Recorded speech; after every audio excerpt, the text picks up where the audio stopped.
There were at least half a dozen Jewish books published in 2024 that included time loops or time travel. Yeah. This theme is really hot right now. Yeah, so I was thinking about that. I wonder if maybe some of it's inspired by the TV show Russian Doll that has a Jewish main character. I wonder if that maybe like flipped a switch in some writers' minds. This is The Book of Life, a show about Jewish kidlit mostly. I'm Heidi Rabinowitz. It's January, and that means it's Book Award season. The Sidney Taylor Book Awards are presented to the best Jewish children's and teen books by the Association of Jewish Libraries each year. They're sponsored by Jo Taylor Marshall, daughter of the author Sidney Taylor, who created the beloved All of a Kind family series. The All of a Kind family books were the first mainstream books with Jewish characters. By the way, the Association of Jewish Libraries is creating a Sidney Taylor portal on their website, and I will be sure to let you know when it's up and running.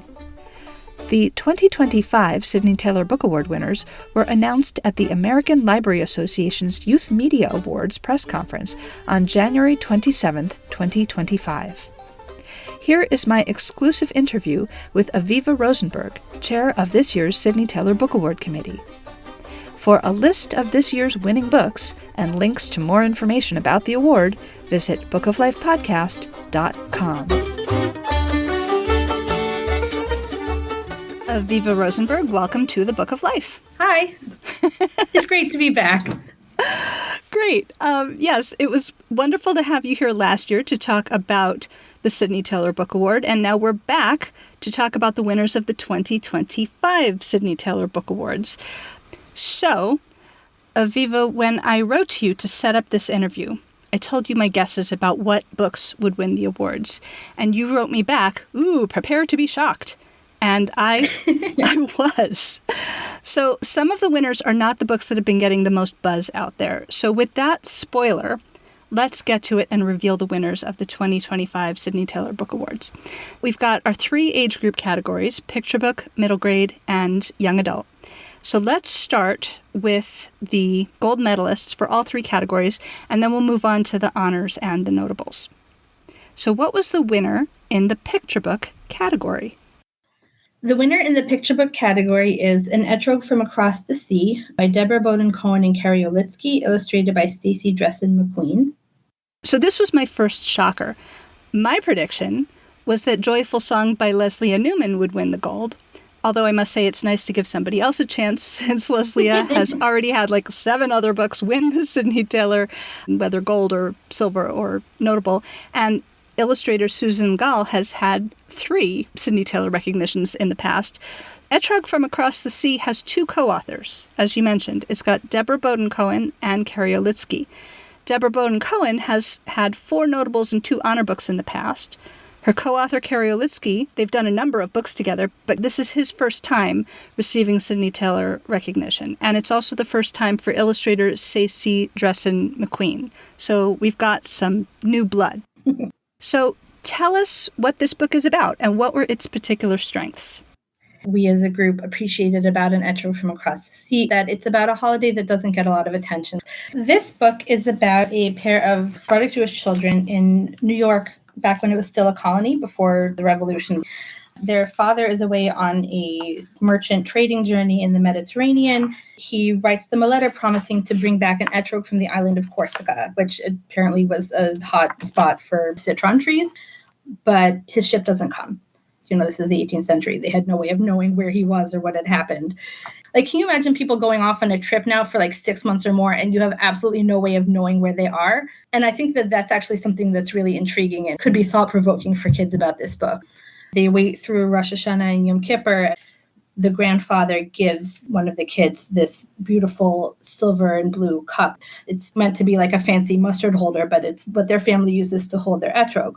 And the grandfather gives it to her as a promise. You're going to need this because your father is going to come and he is going to bring you that etrog. The cup becomes this symbol of hope and not giving up. Spoiler alert, he makes it home in time with an etrog from Corsica. Phew. The illustrations are really unique. They're very clever and evocative of that early 18th century time period. They look almost like embroidery. As a history nerd, I have to say it is very period accurate. There's one illustration where the mom's dress has a sack back, which if you're at all of a history fashion nerd, that's like spot on. And facing that page, there's an illustration of the two children looking at each other that they look like miniature portraits. If you went into a museum with artifacts from this time period, you would see images that look almost exactly like that. So the level of detail, like the prints on their clothing and the carpets and things like that, is just absolutely fascinating and really gives you this amazing sense of the time period. Something that people don't necessarily realize is that the first Jews who settled in New York, the vast majority of them were Sephardic. They were of Spanish and Portuguese descent who came to America from England, from the Netherlands, from the Caribbean. One thing that we appreciated about this book is that it's portrayed in a very subtle way through things like the names that the family has. And the sukkah that they build is decorated in a distinctly Spanish and Portuguese style. It's a strong tradition in the community to have all natural decorations like fruit, to attach like bundles of leaves or foliage to the posts of the sukkah. So you have these subtle markers of what it means to be Sephardic without exoticizing or kind of tokenizing. It's really just woven beautifully into the story and the illustrations. I believe in the end notes, it tells us that the silver cup that they used as their Etrog holder is an actual artifact that is now in a museum. Is that right? Yes, it does still exist. The grandfather in the story is a Sephardic merchant named Luis Moises Gomez, who was the first person assigned the right to conduct business and own property in the colonies without vowing allegiance to the Church of England. So he was significant as a Jewish person in that way. There's a page that has an image of the Mill Street Synagogue, the first synagogue building in New York. It was built with the participation of the grandfather in the story. The family in this book is fictionalized, though, the children and the mother, and I believe even the name of the father who's off on the journey. So this fictional story is based on the historical figure of Luis Moises Gomez, the grandpapa in the story. It mentions in the end note that he was a slave owner. Was this a concern as the committee considered this book for recognition? It's definitely a fact that merchants and entrepreneurs and other people, including Jews, profited from the labor and the trafficking of enslaved Black people. And the authors did choose to acknowledge that in their end note. And we felt that that was an appropriate way to present that historical context for the audience of this picture book, alongside the more positive aspects of Luis Moises Gomez's legacy. And we appreciated that the authors presented this time period without superimposing modern standards on the story or like overcorrecting for it. Let's move on. Tell us about the winner in the middle grade category. The winner in the middle grade category is The Girl Who Sang, a Holocaust memoir of hope and survival, written by Estelle Nadel with Sammy, Savos, and Bethany Strout. It's a graphic novel. The illustrations are done by Sammy Savos. Okay, so this was another shocker for me. My prediction was that it would be either Not Nothing by Gail Forman or Max and the House of Spies by Adam Gidwitz.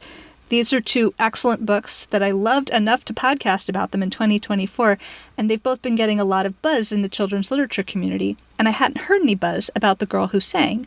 So tell us about what made The Girl Who Sang stand out for the committee.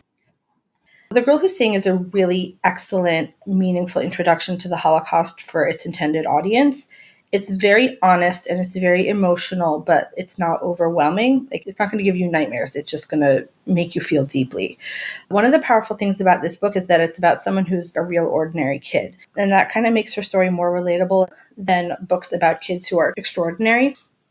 Enya, which is Estelle's name when she was a kid, she's just cute. And Sammy and Bethany confirmed that Estelle, which is the name she started using in America, they say that she was like a really darling person. She did have a beautiful voice, like she performed in choirs and things. But in this book, the depictions of her early life are that she was a normal Polish Jewish kid with a normal, loving family. And then the arrival of the war was this very sharp break in that normalcy, especially for a young child who has a limited understanding of world events. The story goes from her enjoying holidays and sibling relationships and stuff. And there's this blank white panel with the words, "I thought we would be this happy forever." And then you turn the page and there's this sudden scary arrival of the war. And Enya goes through one loss after another, parents and siblings and friends, but she just always manages to keep going. Through this book, you can experience Enya's charm and her fear and her confusion and her loss and perseverance during this constant change. Sammy really worked hard with Estelle to create images that give you this sense of place that's based as much as possible on photographs of the actual locations in the book. And one of the strengths of the graphic format for telling this particular story is that you have those visuals and you can put yourself into this village where most of it takes place. Estelle's memories were very, very clear, and they're backed up with information that was acquired after the war ended. And Bethany and Sammy both talked about how clearly Estelle remembered everything and how hard they worked to bring that to life on the page. And they really, really succeeded. So Estelle Nadel passed away in November 2023, which was just 2 months before this book was published. And we're, of course, thrilled to honor the book and give Bethany and Sammy their due with this middle grade gold. But it's really heartbreaking that we can't give Estelle herself the platform that she deserves, because by all accounts, she was a really remarkable woman and she was an excellent speaker and singer. And she spoke widely about her experiences during the Holocaust, especially to kids, because she wanted people to understand that what happened to her was real. Another thing that is a real strength of this book is that it gives you a really full depiction of her life after the war ended, because sometimes you can get the impression from the way some stories are told that the war ended and it was over and everything was fine and people went back to normal. But her life was still very complicated and difficult, and she kept having to start over. And I really think it's important for people to see that situation. Somebody's life after traumatic events conclude isn't necessarily neat or perfect. I really can't recommend this book enough, both for people who are familiar with Holocaust stories and for people to whom this would be an introduction. Excellent. Okay. Tell us about the winner in the young adult category. The winner in the young adult category is Night Owls by A.R. Vishny, the story of two estries, which are bread-eating, owl-shifting lady vampires from Jewish lore. So these two girls, Molly and Clara, live in this indie cinema in New York City that used to be a Yiddish theater. The older sister, Clara, has this rule against falling in love because they need to protect themselves. They need to keep their secret about who and what they really are. But her younger sister, Molly, ignores it and falls in love with a college student named Anat. And then Anat vanishes and the sisters have to find her. So they team up with their box office attendant, a Mizrahi Jew named Boaz. He's a medium. He can see and speak to ghosts. And then they go down this very long and complicated path of this demonic underworld of New York in order to rescue Anat and save the world that they've built for themselves. This was my one correct prediction. And I'm absolutely thrilled to see this debut novel win the gold. I loved it so much. I've already got the author scheduled to appear on the Book of Life podcast in the coming months. Tell us about what made Night Owls rise to the top for the awards committee. Night Owls goes so far into creating a world and creating the people who live in it. This ghostly and demonic underworld that she's created are just so thorough. She brings in so many pieces about cinema history, about New York City, about, where these girls came from when they became estries. We talked a lot about world building for the different books that we read this year. And this was the one that everybody said, this is world building. This is a masterful job of creating a fantasy grounded in reality, actual New York City and actual Jewish history and actual theater history. It just felt so real and plausible, which is really hard to do. All right, excellent. In addition to the 3 gold medalists, there are also 9 silver medalists, known as Sidney Taylor Honor Books, and 8 notable books selected by the committee across the 3 age categories. So let's talk about the honor books and the notable books. So just briefly, tell us what was special about each of these books. So let's start with the list of picture books. The honor books in the picture book category, the first one is Amazing Abe, How Abraham Cotton's Newspaper Gave a Voice to Jewish Immigrants by Norman H. Finkelstein, illustrated by Vesper Stamper. And this is about the man who started the Yiddish language newspaper, The Forward. The Forwards helped Jewish immigrants navigate life in a new place.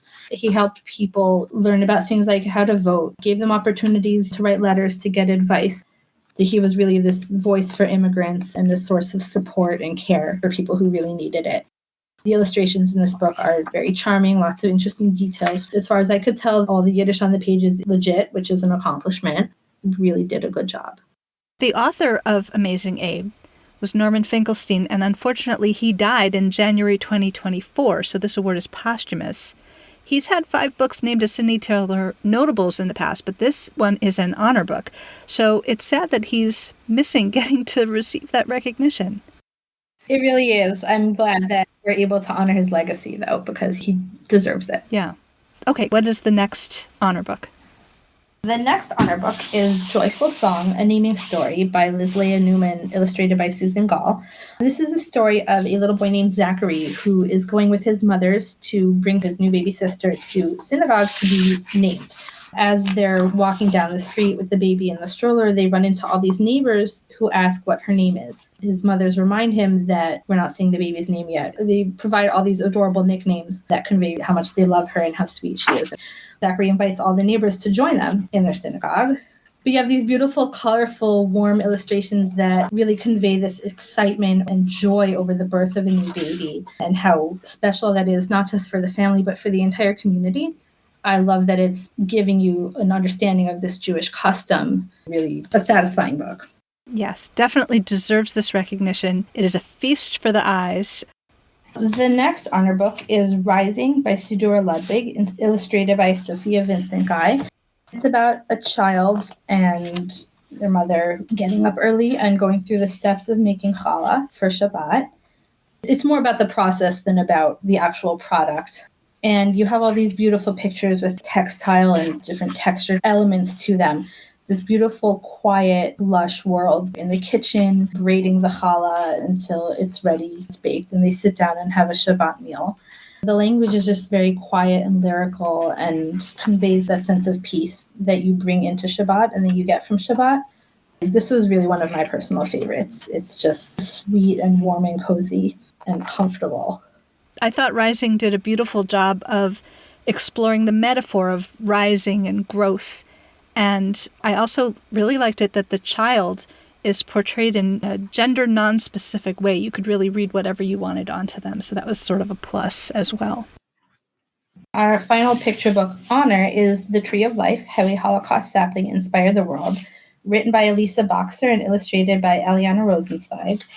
Story of a sapling that was planted in the Theresian concentration camp. Theresian was an unusual kind of concentration camp set up as this model, like fake village that people could come and the Nazis could be like, oh, things are fine. The Jews are just hanging out here until we're done with the war or whatever. But they were still suffering.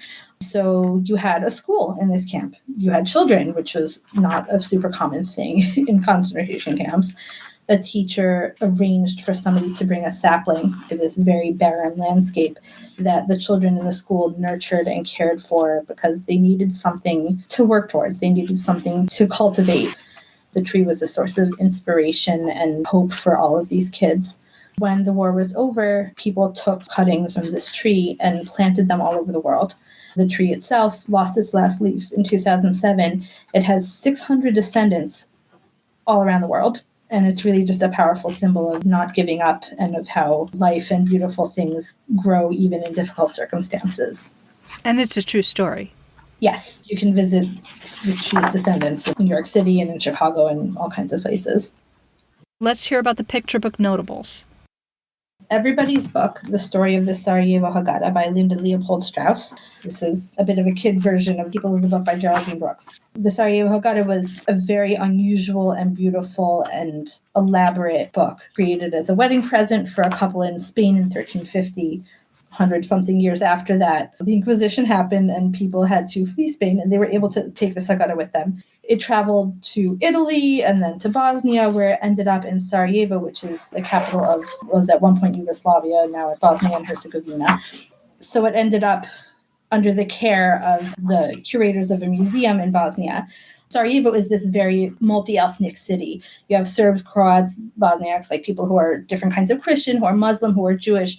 And all of these people ultimately came together to save this beautiful Jewish work of art and ritual from the Nazis. And it was hidden away in a mosque during the war. And then during the war in Yugoslavia in 1991, the Haggadah was again in danger. And again, a Muslim professor ran to rescue this book while the city was being bombed around him. The Haggadah is just this really strong symbol of multiculturalism and of support and of people caring for and respecting history. And so this is another true story. Yes. I did want to mention that way, way back in April 2008, I actually interviewed Geraldine Brooks about People of the Book. Yeah, I'll have to go back and listen to that one. What's the next book? Mr. Katz and Me by Mark Kornblatt, illustrated by Nanette Regan. And this is the story of a girl whose father is a bar mitzvah teacher. He teaches people to read from the Torah. And one day, this elderly man comes along for bar mitzvah lessons, and she's like, what is going on? But she comes to see this man as a friend, and she appreciates why he's doing what he's doing. He's a Soviet immigrant who wasn't allowed to learn Jewish things when he was a kid. And at this late stage of his life, he's picking up the pieces and learn to read the Torah and have a bar mitzvah for himself. And it's just a very sweet story of an intergenerational friendship. That's sweet. I think it would make a good companion to a book from 2014, Bubby's Belated Bat Mitzvah by Isabel Pinson, which is a great grandmother having her bat mitzvah. What is the next notable book? The final picture book notable is Sharing Shalom by Danielle Sharkan, illustrated by Selena Alco. It's a story about a girl who loves going to Hebrew school. She loves learning, and she's so proud of who she is. But then her synagogue is vandalized. Her mother explains that some people think we're different and they don't like that, and that's why this happened. And that starts her thinking that she shouldn't be so different. She needs to braid down her curly hair and hide away her Star of David. But she comes back to her synagogue and sees people from all over their community helping to clean it up and repair and rebuild. And she remembers that being different is something special. I think this is a great way of helping kids understand how anti-Semitism can affect them, but that it shouldn't dim their light and it shouldn't diminish their Jewish pride. Yeah, I loved this book. I especially liked how Layla's love of her Jewish identity and heritage is really firmly established at the opening of the story, so that readers then understand what is being threatened by the anti-Semitism. And I think that aspect is not always covered in these types of stories. Yeah, I love how engaged she was in her world as a Jewish person. Let's talk about the honor books and notable books in the middle grade category. Our first middle grade honor is Across So Many Seas by Ruth Behar, this multi-generational saga of 4 girls of one Jewish family. It starts out in Spain in 1492. Benvenita's family escapes from the Inquisition across the Mediterranean to Turkey. The next segment takes place in Turkey in the 1920s, where Benvenita's descendant, Reina, her father gets upset at her for pushing boundaries and ships her off to Cuba. The third segment takes place in Cuba in 1961, where Reina's daughter Allegra is very excited to be joining the communist revolution and to go out into the country and teach people how to read and write. But Castro cracks down on businesses, and a lot of Jewish families had to leave because, they were capitalists. So Allegra has to give up this revolution that she's been working for and travel to Florida, where the final segment of the story takes place in Miami in 2003, and Allegra's daughter Paloma has been learning about their family history, and they go off on a trip to Spain to see the place where their family came from back in the day, and they make some surprising and very special discoveries. I'm happy that this book got an honor. I loved this story because I thought that this exploration of Sephardic history was just so well done. Reading a book like this makes it very real. So the next middle grade honor book is Finn and Ezra's Bar Mitzvah Time Loop by Joshua S. Levy, which is the story of 2 boys, Finn, who is an only child, not Orthodox, having his bar mitzvah. Ezra, an Orthodox boy, got a whole bunch of siblings, having his bar mitzvah. And they both get stuck in a time loop reliving these bar mitzvahs over and over and over again. Eventually, they run into each other and start working together to get themselves out of it. In classic Josh Levy style, there are a lot of hijinks, zany drama. It's a really fun book, but it's also thought-provoking. I think the Jewish value that this book conveys is, if you've ever heard the expression, Ezehu Ashir Hasameach Bechalko, who is wealthy, the one who's happy with what he has. That's the ultimate lesson that comes through this book. But it's fun. It's not hitting you over the head. No, it was very enjoyable and entertaining. And I love that he's showing the diversity within Judaism, how there are so many ways to be Jewish. And there were at least 6 Jewish books published in 2024 that included time loops or time travel. Yeah. I think this is definitely one of the most fun and creative from among those books, but this theme is really hot right now. Yeah, so I was thinking about that because it was definitely noticeable. I wonder if maybe some of it's inspired by the TV show Russian Doll that has a Jewish main character. I wonder if that maybe flipped a switch in some writers' minds. What's the next honor book? Okay. The next honor book is Just Shy of Ordinary by A.J. Sass. It's the story of a non-binary kid named Shy. Shy, for various reasons, develops an upsetting habit of picking at the hair on their arms. And to try and cure themselves of this problem, they need to make a dramatic change in their life in order to disrupt it, which in this case means switching from homeschooling to going to public school. But ultimately, Shy has to learn that problems can't be solved by flipping a switch. You need to address what's underneath it. And then a school project leads to them delving deeper into their Jewish heritage. Shy's mother walked away from that life and decided to raise her kid to be able to choose for themselves what they wanted to be. And then Shy is kind of learning it from scratch at the age of, I think, 12 or 13. And I think that was one of the strengths of this book. It gives you this very unique perspective of what it's like to learn about being Jewish. I thought that was a really interesting exploration. What happens when you raise a kid without a specific cultural heritage, and how do they fill that void? In the middle grade notable category this year, we have Benji Zeb is a Ravenous Werewolf by Deep Moulton, who got an honor last year for Don't Want to Be Your Monster. A really clever story about a boy named Benji Zeb who is a werewolf. Spoiler, sorry. He lives on a sort of kibbutz in Washington State, populated by Jewish werewolves, presented to the world as being a wolf sanctuary.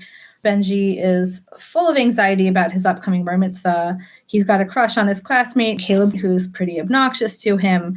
This classmate's stepfather happens to be a rancher who really wants to shut down the wolf sanctuary. One night, Caleb turns up at the kibbutz, and it turns out he's a werewolf too. And Benji has to teach Caleb about how to be a werewolf, how to stay safe. Caleb has Chinese heritage, and Benji learns a lot about how that can be similar and different to being Jewish, to be a minority in a place like the Pacific Northwest. I loved Benji Zeb. I thought that book was awesome, so I'm happy that it got this recognition. What is the next book? The next book that got a notable for middle grade is Max and the House of Spies, A Tale of World War II by Adam Gidwitz. The story of a boy who's sent on a kinder transport from Germany to London. He's taken in by this wealthy Jewish family, which gives me very Downton Abbey vibes. And he has these two unexpected traveling companions on his shoulders, a creature called a kobold and a Dybbuk, who are kind of the Statler and Waldorf on his shoulders through his entire journey in England. The family that he's taken in by turn out to be a whole bunch of spies, and he ends up in a sort of spy training program. He sets himself the goal of learning everything that he needs to know so that he can eventually go back to Germany and rescue his own parents. This book is extremely kid-friendly. Adventure, spy kids. There's humor, there's drama, there's thoughtfulness, there's lessons that you can learn. It's a very exciting, fast-paced, action-packed story that I could see a lot of kids really, really liking. Well, as I mentioned, Max and the House of Spies was one of the books that I predicted might win gold. And I've already read the sequel, Max in the Land of Lies, and I think it's even better. Ooh, that's exciting. Than the first book. I can't wait now. Yeah. And the second book especially really makes the rise of fascism understandable in a way that is very rare in children's literature. All right. Did we have any more middle grade books? We have one more middle grade book, Things That Shimmer by Deborah Lakritz. The main character, Melanie, her mother is suffering from PTSD from a car accident, really wants to be accepted by this popular group of girls. But a new classmate, Dorit, moves to town. Dorit is Israeli, and her father is also suffering to PTSD related to service in the Israeli army during war. They really develop this very special friendship, but Melanie just cannot shake this desire to be one of the cool kids. She makes some really dumb decisions and blows off Dorit. The idea of being accepted by the cool kids seems to her this source of stability and friends. She has to learn that that kind of friendship isn't what she needs, and that people like Dorit are the ones who really are going to be there for her when she needs them. This book takes place in 1973, and the Yom Kippur War in Israel is a significant part of the storyline. We don't get a lot of books that have anything to do with Israel, and I really appreciated that this gave a perspective on what it was like for American Jews thinking about Israel and hearing about the things that were happening there and having to think about what it meant for them. One other thing I love about this book, it's set in a Midwest town where it's kind of a majority Jewish neighborhood. It seems like everybody in Melanie's class is having a bar bat mitzvah. We see a lot of books where somebody is the only Jew in town, But the reality for a lot of American Jews is that they grew up in a neighborhood like this. Interesting. I hadn't thought about that aspect. But yeah, I also grew up in a neighborhood where there were bar and bat mitzvahs, every weekend. Right. Finally, tell us about the honor books and notable books in the young adult category. In the young adult category, we have 2 honor books. The first is The Forbidden Book by Sasha Lamb, who won for When the Angel Left the Old Country in the recent past. A 17-year-old girl named Sorrel leaps from a window the night before her wedding, grabs some men's clothes, and takes on the identity of a guy named Issa Jacobs, but then it turns out that she's possessed by him and that he's a revolutionary that people are hunting down. Sorrel's drawn into this underworld, smugglers and criminals and revolutionaries. And then, of course, there's a supernatural twist with the Dybbuk and with demons and so on. Sorrel is a girl possessed by this male Dybbuk, and it's clear that her identity is complicated. This book is set in a shtetl, and it has this really excellent, strong sense of place and time, a lot of humor, snappy discourse, a lot of drama and high stakes. Well, I'm very happy to see Sasha Lamb continuing to create really heavy-duty Jewish fantasy with a lot of fascinating gender exploration. Sasha really knows what they're doing. Absolutely. All right, what else? Our second young adult honor book is Trajectory by Cambria Gordon, a 17-year-old girl named Eleanor Schiff who lives in Philadelphia. She's very shy. She's a math genius, but she is hiding that because her father, who is also a math genius, suffered, I think it was a stroke, lost a lot of his ability to function, and she's concerned that it's her fault. So she doesn't like displaying her math ability. She really wants to fly under the radar. But World War II is happening. She has relatives in the old country that she's worried about, a cousin her own age. And the opportunity presents itself for her to join a group of math geniuses working to compute angles and information to assist bombers with their accuracy. She has to learn a lot about what it means to be brave. I'm not a math person, but the math in this book is actually presented in a very accessible way. It's just this very exciting, dramatic story. There's this thread of what it's like to be a Jew in America during the war. Feel like you're the only one who cares about what's going on in Europe, or the only one who really wants to know. It sounds like a Jewish Hidden Figures. Yes, it's definitely comparable to Hidden Figures, Enigma Girls, that kind of thing. Very cool. Okay, what's the next book? So we have 2 notables in the young adult category. The first one is The Ballerina of Auschwitz by Dr. Edith Eva Eger, which is the young adult edition of The Choice. Edith was a dancer and a gymnast hoping to make the Olympics. Then the war hits. She ends up in Auschwitz. She doesn't shy away from telling some graphic and disturbing details, but this is a young adult book that was edited from an adult book, and so it is appropriate. Literarily well-written and interesting book. It sounds very interesting. On the publisher's website, it says that the author is one of the few remaining Holocaust survivors who's old enough to remember life in the camps. What was the last book of all? Inkflower by Susie Zale, and it's the story of a teenage girl living in Australia whose father develops ALS, Lou Gehrig's disease, which is this terrible neurodegenerative disease that affects your brain and spinal cord. It just shuts people down. And her father knows that he doesn't have a lot of time left. And so he sits his family down and tells them the story of his life during the Holocaust and how he ended up in Australia. And this is the first time that Lisa and her brothers are hearing about it. A huge shock for Lisa because she didn't know this about her father. She didn't know she was Jewish, and she has to come to terms with that on top of the fact that her father is dying. Inkflower takes place in Australia. The author is Australian. This may be the first Jewish children's novel with an Australian setting since Hitler's Daughter by Jackie French, which was published in 1999.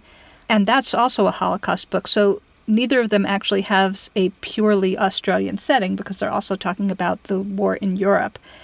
Can you talk more about the Australianness of Inkflower? Does it give you a good sense of place or of Australian culture? How the father ended up in Australia, like the journey that he made there, is an interesting feature of the book. And there's just a lot of other small details that give you a sense of place. I mean, there are certain words that she uses, like pram instead of stroller, a reference to Vegemite sandwiches, things like that. More often than not, there's at least one Holocaust book among the 3 gold medalists in any given year, and that happened again this year.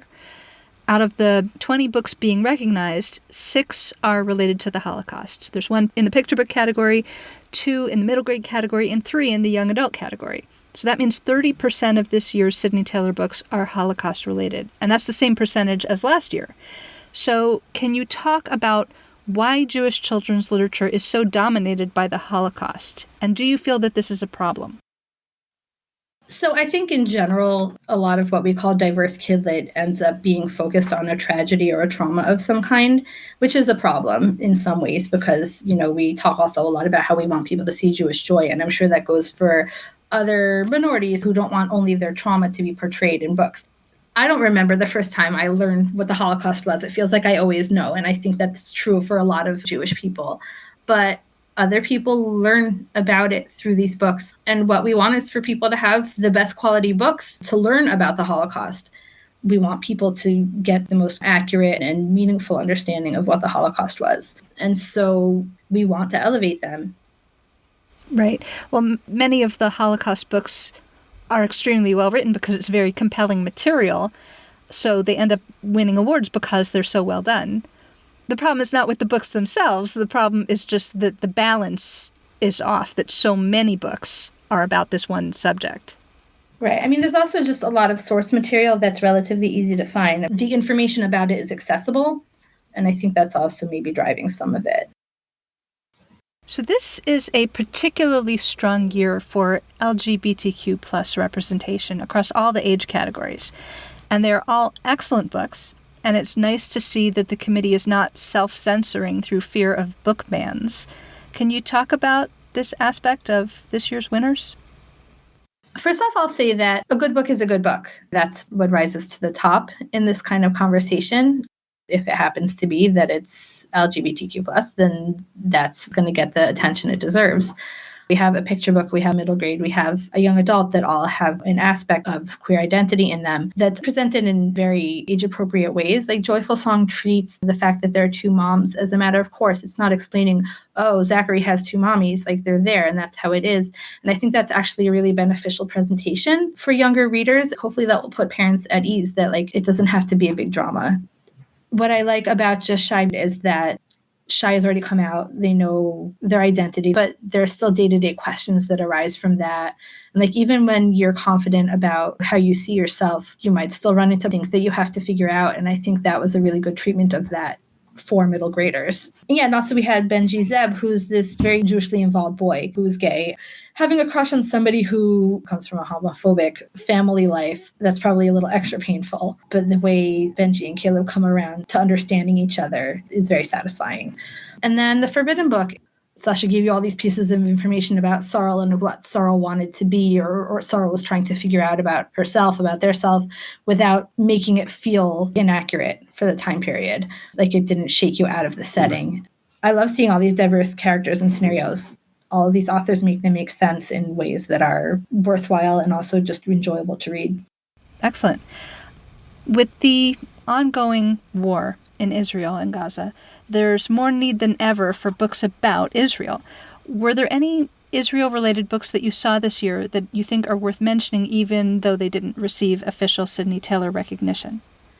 So I'll point out things that shimmer because I think that handled an Israeli character and the Yom Kippur War in a really high-quality manner. Nine Owls also, Boaz, whose main supporting character is Israeli. He speaks Hebrew, he's got Israeli family, and that comes through strongly in the story. My personal favorite this year for books that are set in Israel was The Treasure of Tel Maresha by Tamar Stein, which has this dual present/historical storyline set at what is now an archaeological site that was a settlement in ancient times of both Jews and Edomites.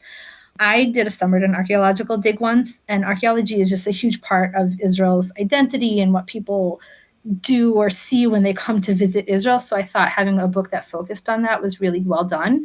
The historical chapters really bring the period to life. I would love to see more books that explore Israel and its history from an archaeology angle because there's so much material. You can't walk around Israel without stumbling over an archaeological site. And also, there's a lot of discourse about the history of Israel and the people of Israel. And I think it's worthwhile for people to pay some attention to this historical record that you can see and touch with your own hands. how a lot of people have lived there, but among the many people who have lived in that area, there have been Jewish people there for thousands of years. Oh, and bonus points for that being an early chapter book. Yes, I also really enjoyed that book. And I'm going to shout out A Feather, a Pebble, a Shell by Miri Leshem-Pelly, who I am going to have on the show sometime within the coming months. That was a beautiful picture book that really focused on the natural history, the landscape of the land of Israel. Yeah, I did like that one. It's Tikkun Olam time. What action would you like to call listeners to take to help heal the world? As a librarian, I would like to encourage people to stay up on your media literacy skills, pay attention to the kinds of resources that you use for information about Judaism, about Israel, about news, and so on. There's just so much propaganda and hyperbole and incorrectness being thrown around in the world that it's really important to pay attention and to make sure that you're really learning things and not just reacting to them.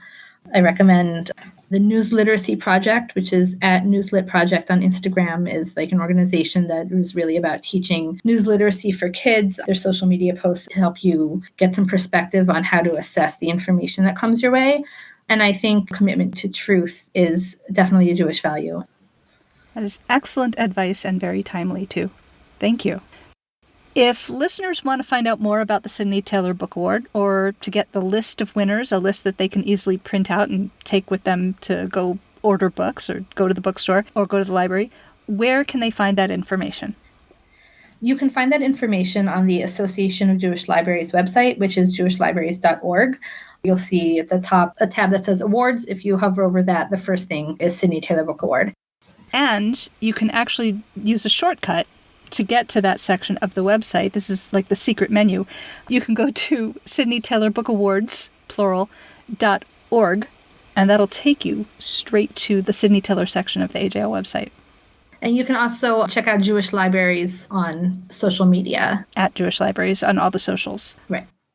In the past several years, the winning authors and illustrators have been part of a Sidney Taylor Book Award blog tour, basically a virtual book tour. Will that be happening again this year? We are planning the blog tour right now.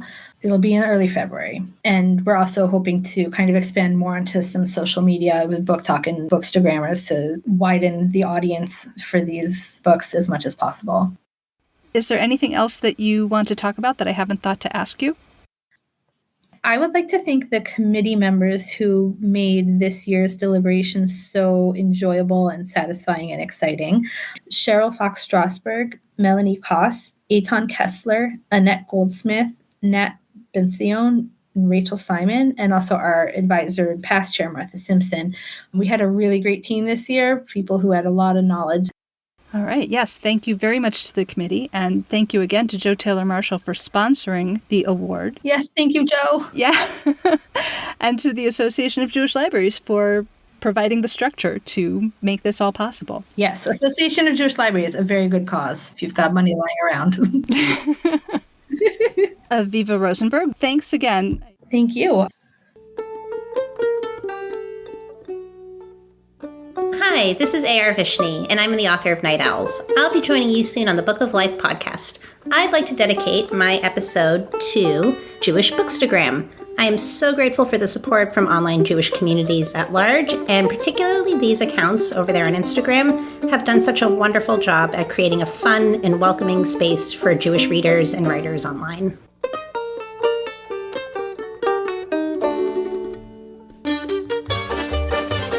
Say hi to Heidi at 561-206-2473 or bookoflifepodcast@gmail.com.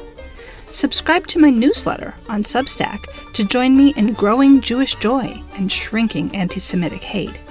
Get show notes, transcripts, Jewish Kidlit news, and occasional calls to action right in your inbox. Sign up for the newsletter at bookoflifepodcast.substack.com.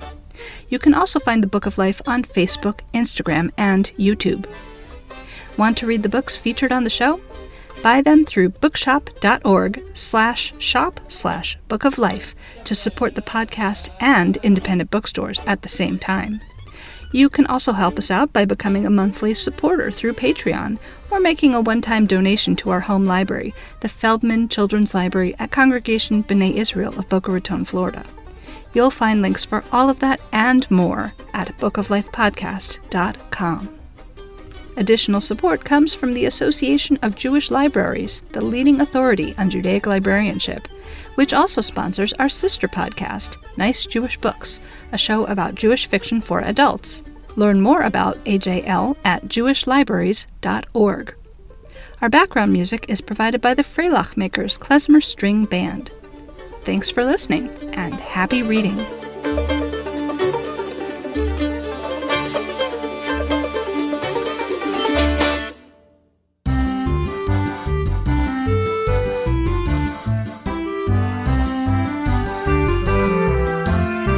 Her town is carpeted with anti-Semitic leaflets, ceramic artist Faye finds refuge in her studio, and before she knows it, her hands have created the figure of a man. She inscribes all her wishes into the clay and buries it under her rose bushes. The next day, she literally runs into a handsome stranger, knocking him unconscious and giving him amnesia. As she gets to know him, he seems more and more like the man of her dreams. But is he just too good to be true? Or could he be a golem that she created and who just might become dangerous?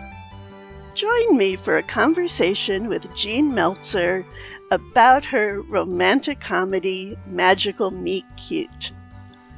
Find us at jewishlibraries.org/nicejewishbooks.